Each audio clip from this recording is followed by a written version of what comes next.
किसान भाइयों नमस्कार। मैं इस वीडियो के माध्यम से टिड्डा दल के वैज्ञानिक रहस्य के बारे में बताने का प्रयास करना चाहता हूँ। ये टिड्डे कहाँ से आते हैं, इनका जीवन चक्र कैसा होता है और इनके उत्तेजित होने और झुंड का वैज्ञानिक तथ्य क्या है और राष्ट्रीय तथा अंतर्राष्ट्रीय स्तर पर टिड्डा के भयंकर प्रकोप से कैसे बचा जा सकता है। इन्हीं सब बातों का उत्तर इस वीडियो में दिया गया है। टिड्डों का झुंड का स्थान परिवर्तन और पेड़ पौधों के पत्तियों पर आक्रमण एवं नुकसान एक भयंकर महामारी के रूप में भारत में वर्ष 1812 से जाना जा रहा है। इनके दल के आने का चक्र कभी 1 वर्ष तो कभी 5 वर्ष था, कभी 10 से 20 वर्ष तक भी भारत में आकर आक्रमण करने का रहा है। मई 2020 में भारत में आने वाला टिड्डा दल तो 27 वर्ष बाद आया है। टिड्डा जिसे लोकस्ट के नाम से जाना जाता है, इसका जीवन चक्र तथा स्वभाव प्रारंभ में बरसात में फसलों में लगने वाले टिड्डी ग्रासहापर की तरह ही होता है। टिड्डा तथा टिड्डी दोनों ही कीट वर्गीकरण के वर्ग इंसेक्टा के एक्रिडिडी कुल के हैं। टिड्डी अपना दल बनाकर उड़ते नहीं हैं, जबकि टिड्डा मीलों तक झुंड में, यहाँ तक कि समुद्र को भी पार कर उड़ने की क्षमता रखते हैं और रास्ते में पड़ने वाले करीब करीब सभी फसलों के पत्तों को खाते चलते हैं। इनका स्थान परिवर्तन हवा के दिशा से भी प्रभावित होता है। हमारे देश भारत में टिड्डा देश के पश्चिमी तट से अधिकतर प्रवेश करता है। इसके दल और आक्रमण से जनजीवन कठिनाई में पड़ जाता है। बहुधा रेगिस्तानी क्षेत्रों में ही टिड्डा की मादा अंडे देती है, परंतु टिड्डी जो फसलों पर प्रतिवर्ष आक्रमण करती है, खेतों में अपना जीवन चक्र पूरी करता है। टिड्डों का दल लगभग 450 वर्ग मील तथा 40 से 80 मिलियन तक की संख्या में आधे से ज़्यादा वर्ग मील की चौड़ाई में अनुमान लगाया जाता है। ये केवल हरे पत्तों को ही खाते हैं और मनुष्य तथा पशुओं को नहीं काटते हैं। टिड्डा दल के 2 प्रकार की अवस्था होती है। एक प्रारंभ की ज़मीन पर रहने वाली अवस्था जिसे सोलिटरी फेज एकांत चरण कहते हैं। दूसरा ग्रेगरियस फेज यूथ प्रवस्था, जिसमें टिड्डा पंख निकलते ही एक दूसरे के साथ मिलकर उत्तेजित हो जाते हैं। ज़्यादा भूख लगने लगती है, लंबी झुंड बनाकर मीलों उड़ने का स्वभाव बन जाता है। वैज्ञानिकों के एक अध्ययन के अनुसार इनके स्वभाव में यह परिवर्तन टिड्डा में सेरोटोनिन नामक ब्रेन हार्मोन के स्तर के बढ़ने के कारण होता है। सेरोटोनिन टिड्डा के केंद्रीय स्नायुतंत्र सीएनएस में स्नायुवाहक का काम करता है। इसकी मात्रा में वृद्धि होने पर ही सोलिटरी फेज से ग्रेगरियस फेज में टिड्डा चला जाता है। जबकि आश्चर्य की बात है कि सेरोटोनिन मनुष्य में बढ़ने पर क्रोध, उत्तेजना, नींद, भूख और पाचन शक्ति को बढ़ा देता है। यह महत्वपूर्ण शोध होगा कि सेरोटोनिन रिसेप्टर की क्रियाशीलता को रोकने वाले पदार्थ का विकास किया जाए तो टिड्डा के उद्भव स्थान पर ही सोलिटरी फेज में उस पर डालकर इनको उड़ने से रोका जा सकता है। इस कार्य के लिए इंसेक्ट जुवेनाइल हार्मोन का भी उपयोग किया जा सकता है। यहाँ तक कि सेरोटोनिन की वृद्धि को रोकने या इंसेक्ट जुवेनाइल हार्मोन के विकास के लिए पौधों से प्राप्त जो सुगंधित वाले तेल हैं, उनके वाष्प की भी खोज करना उचित होगा कि क्या इसमें सेरोटोनिन विरोधी कोई इस प्रकार के तत्व हैं जो टिड्डा नियंत्रण में अधिक सहायक हो सकते हैं। वैश्विक स्तर पर लगभग 8 प्रकार के टिड्डा प्रजातियों के बारे में जाना जाता है, लेकिन भारत में 3 प्रकार के टिड्डा प्रजातियां होती हैं। इसमें बॉम्बे लोकस्ट, पतंगा सेक्सटिनाटा, माइग्रेटरी लोकस्ट, लोकस्टा माइग्रेटोरिया और डिजर्ट लोकस्ट सिस्टोसर्का ग्रेगरिया प्रमुख हैं।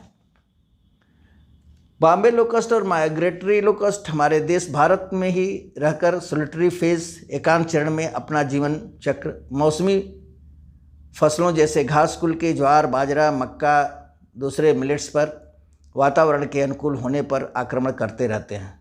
ये लोकस्ट टिड्डी कभी भी झुंड नहीं बनाते हैं। पश्चिमी भारत उत्तर में राजस्थान और दक्षिण भारत में मैसूर से मद्रास तक फैले रहते हैं। केवल लोकस्ट जो टिड्डा के नाम से जाना जाता है वही झुंड बना सकता है। अब हम विशेष बात करेंगे डिजर्ट लोकस्ट यानी राजस्थानी टिड्डा के बारे में। यही बड़े बड़े झुंड बनाते हैं और रास्ते में पड़ने वाले पौधों की पत्तियों को तुरंत ज़मीन पर उतरकर खा जाते हैं।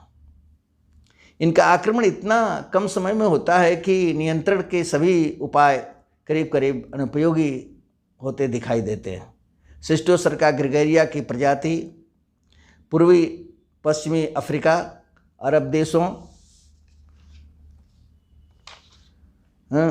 दक्षिणी USSR, Iraq, Iran, Afghanistan, Pakistan तथा भारत के राजस्थान क्षेत्रों में पाए जाते हैं। ये विभिन्न देशों के रेगिस्तानी क्षेत्रों में मिट्टी में अंडे देते रहते हैं और जीवन चक्र पूरा करते हैं।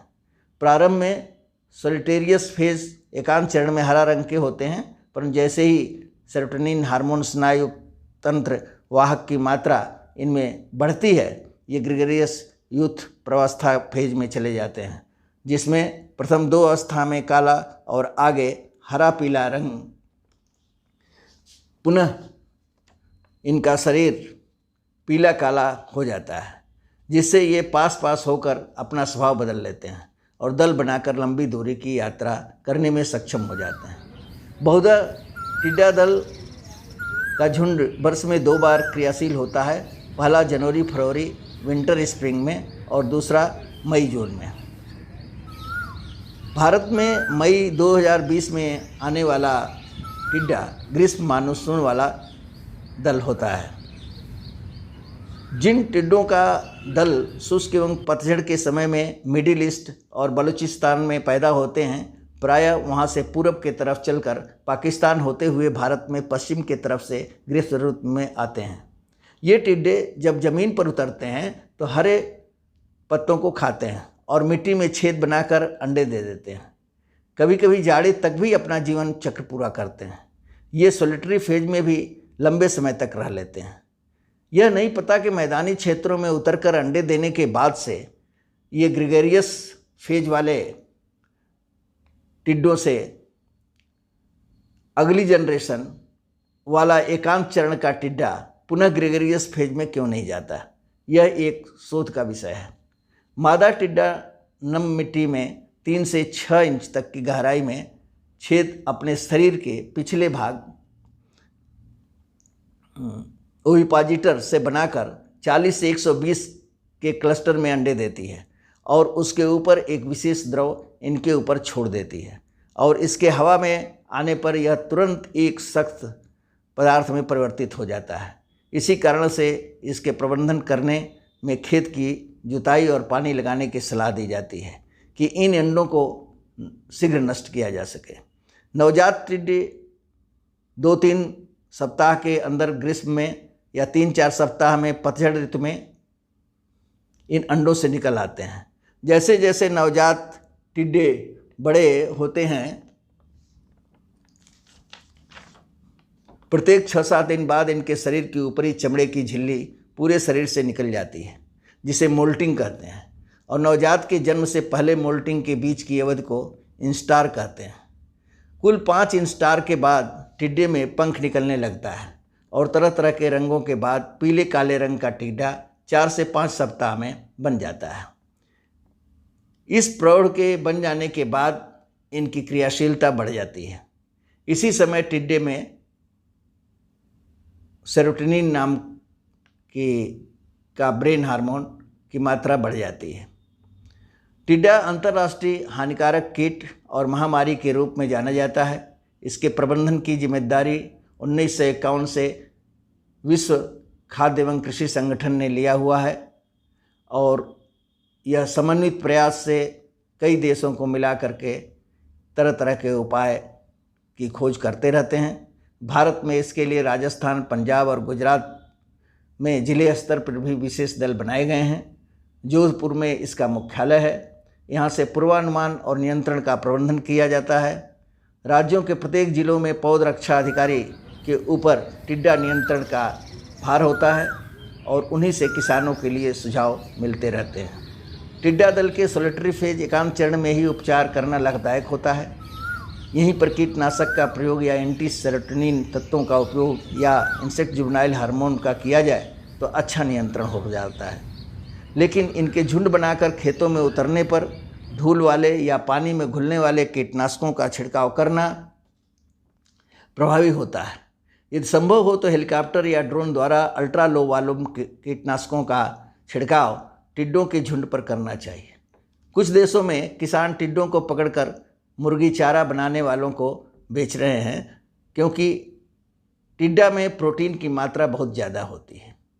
टिड्डा आवाज़ से बहुत ही संवेदनशील होता है और इसीलिए बहुत जगहों पर खेतों में झाड़ू से पीटकर, ड्रम बजाकर, सायरन की आवाज़ देकर, डीजे बजाकर और तरह तरह के विधियों को उनको भगाने के लिए उपयोग में लाया जाता है। मई 2020 में तरह तरह की स्थानीय शोर मचाने वाली विधियों का आविष्कार भी भारत में स्थानीय लोगों ने किया है। अंडे की व्यवस्था पर जब अंडे की अवस्था होती है तो खेत की जुताई और पानी लगाने का प्रयास इनके नियंत्रण के लिए प्रभावी होता है।